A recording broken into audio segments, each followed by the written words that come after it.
Hey everyone, today we've got a different kind of video than our usual paddle reviews. We're conducting a detailed comparison between an authentic CRBN TruFoam Genesis 3 pickleball paddle and a knockoff version sourced from a popular online marketplace. The genuine paddle retails for $280, while the replica was purchased for around $40. This analysis will cover cosmetic distinctions, playability, and an internal construction examination to determine if the lower price alternative offers comparable value or performance to the real CRBN TruFoam. The TruFoam Genesis line is available in 3 distinct shapes: the elongated model, the wide body Model 2, and the hybrid Model 3, which is the focus of this comparison. Now let's begin with out-of-the-box observations. So the most immediate difference has to do with the paddle surface. This knockoff TruFoam presents a carbon fiber face with a noticeably grittier texture compared to the authentic CRBN. While the grit on the knockoff does not appear to overly exceed USAP regulatory limits, it is certainly rougher than the more refined and consistent surface of the genuine paddle. The branding and the consistencies are also very apparent. The authentic paddle displays the full CRBN logo, CRBN, and the knockoff version only has CRN. So further cosmetic discrepancies include the edge guard. The genuine TruFoam Genesis incorporates specific graphics and branding elements along its edge guard, and the knockoff paddle's edge guard lacks all of these details. The TruFoam printed on the paddle face also shows a color variation. On the knockoff, this text is a distinctly greener hue compared to more nuanced green tone utilized on the authentic version. Examining the handle, the authentic CRBN paddle is equipped with gray grip tape featuring the CRBN logo imprinted in white, and the knockoff paddle uses a plain unbranded white grip tape that has a subjectively cheaper feel to it. More broadly, the overall graphic application on the knockoff, including line work, color saturation, and element placement, exhibits slight deviations from the authentic paddle. The precision and complexity of the original design are not fully replicated in the knockoff version. But now let's transition to a more comprehensive analysis of on-court performance. So this is where the engineering and material differences truly manifest.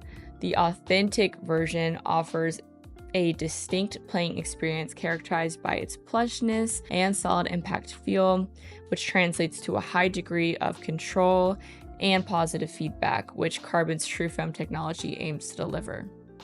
In contrast, the fake version, while functional, presents a starkly different profile. It feels like a very powerful Generation 2 or Gen 3 thermoformed paddle, lacking the nuanced characteristics of the genuine TruFoam. Its core construction, despite mimicking the TruFoam core, does not replicate the sophisticated feel of the original.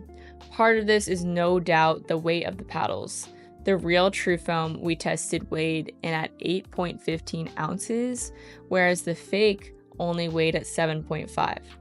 This is likely due to using cheaper materials throughout the paddle or cutting corners in places to save on cost. Now, delving into specific playability aspects, dinking and the net play, the authentic CRBN is a genuine paddle that excels in the soft game. Its plush core and inherent stability allow for precise dink placement and excellent touch on reset shots. It absorbs pace well, enabling controlled responses even against those hard-hit shots at the net. The feedback through the handle allows for subtle adjustments and confident shot execution. The knockoff paddle is less adept at the net. Its inherent instability makes precise dinking more challenging, and the ball feels less connected to the paddle face. Now, while its grittier surface might initially suggest good bite on the ball for dinks, the lack of overall feel and the less forgiving sweet spot can lead to more unforced errors. Now let's get into drives and power generation. So the authentic CRBN provides controlled power. While not designed as an outright power paddle, it does allow players to generate ample pace on drives when needed, with a predictable response. Now, the stability ensures that even aggressively hit shots remain relatively consistent and on target. Now, as noted earlier, the knockoff paddle feels noticeably more powerful or poppy. This power, however, often feels less controlled and can be somewhat erratic. The drives come off the face quickly, but accuracy can suffer due to the paddle's instability and less refined sweet spot. While the raw power might be appealing to some, it does come at the expense of the placement and consistency. Now let's talk about volleys and blocks. So with the authentic carbon at the kitchen, the stability is quite a significant asset. It handles fast exchanges and hard-hit volleys, while composure providing a solid platform for blocks and counter punches. The paddle absorbs shock pretty well, minimizing twisting or deflection. Now, the instability of the knockoff version is most evident during rapid volley exchanges.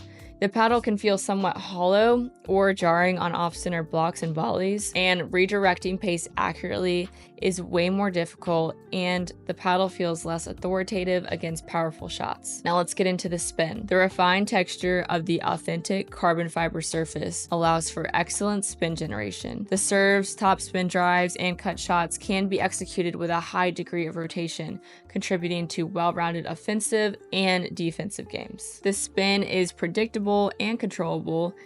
Now, the noticeably grittier surface of the knockoff paddle does contribute to significant spin generation, perhaps even more raw spin than the authentic paddle on certain shots. Now, I don't think that the grit exceeds the USA pickleball standard, because I have definitely felt approved paddles that were even grittier than this, but it makes me wonder if the real carbon's grit is relatively smooth, because they are being extra cautious to ensure that they get that USAP approval with no issues. Now, getting into sweet spot and forgiveness, the genuine paddle offers a generous and well-defined sweet spot. Mishits are relatively well dampened, and the paddle maintains a good degree of performance even on shots not struck perfectly in the center. The sweet spot on the fake feels less forgiving. Off-center hits result in a more significant loss of power and control, accompanied by increased vibration and a feeling of instability. This demands greater precision from the player. However, certain shots, when hit in the right place, make the ball rocket off the face, and it feels similar to a broken in mod TA15. So the feedback from the authentic paddle is nuanced and communicative, allowing players to feel the ball on the face and adjust their shots accordingly. The combination of the TruFoam core and overall construction provides a confident and connected playing experience. The knockoff provides a more harsh and sometimes jarring feedback. The connection to the ball feels less direct, and the paddle's response can be inconsistent, particularly when dealing with varying shot speeds and spins. Now, these playability differences are substantial and directly impact the consistency, control, and confidence a player can have while on the court. So, to investigate the root cause of these performance disparities, especially the lack of solidity in the knockoff, we took a look at the actual cores. TruFoam paddles feature a specific construction that includes a fiberglass layer positioned over the foam core. This layer is integral to paddle's solid feel, stability, and durability. Now, upon examining the internal structure of the knockoff paddle, no such fiberglass layer was present over its foam core. The construction consisted of the foam core directly bonded to the carbon surface. This absence of the fiberglass layer almost certainly accounts for the significant discrepancies in the feel and the observed instability and the higher impact sensation. So, in conclusion, the $40 knockoff Carbon TruFoam Genesis 3 is not a comparative alternative to the $280 authentic version. That is not to say that it is a terrible paddle or it's unplayable, but if you are looking for the true TruFoam experience, it has to come from the real Carbon brand. Now, another thing to think about is the fake TruFoam is not actually USAP approved despite having the approval stamp, so you won't be able to actually use it in most tournaments. So what do you guys think? Do you think that the higher price tag is worth it for the real TruFoam? Let us know in the comments below. Thank you guys so much for watching, and I will see you in the next video.